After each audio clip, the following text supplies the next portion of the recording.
નમસ્કાર, સત્યપુંજમાં આપનું સ્વાગત છે. હું છું લવજી કશ્યા. ભાવનગર રેડક્રોસ સંસ્થાને મળેલ વાહનનું મુખ્યમંત્રી શ્રી ભૂપેન્દ્ર પટેલના હસ્તે ગાંધીનગરમાં લોકાર્પણ થયું છે. જેનબર્ગ ઉદ્યોગગૃહ અંતર્ગત શ્રીમતી જયશ્રીબેન ઉત્તમભાઈ ભૂતાની સ્નેહપૂર્ણ સ્મૃતિમાં આ ગાડી રેડક્રોસ સંસ્થા ભાવનગરને મળી છે. કેન્સર બીમારી સામેની તબીબી ઉપકરણો સાથેની ગાડી રેડક્રોસ સંસ્થાને દાન ભેટ તરીકે આપવામાં આવી, જેનો કાર્યક્રમ ગાંધીનગરમાં યોજાઈ ગયો. આ વાહનનું મુખ્યમંત્રી શ્રી ભૂપેન્દ્ર પટેલના હસ્તે ગાંધીનગરમાં લોકાર્પણ થયું છે.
સમાજ માટે સત્ય માટે સત્યપૂર્ણ સમાચાર પ્રસારણ આપના મોબાઈલ પર તરત જ લાઈક કરો, શેર કરો અને સબસ્ક્રાઇબ પણ કરો.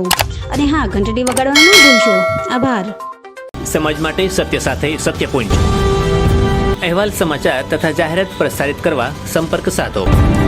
સત્યપુંજ સમાચાર પ્રસારણ, લબ્ધિ કોમ્પ્લેક્સ, તાલુકા પંચાયત સામે, સિહોર.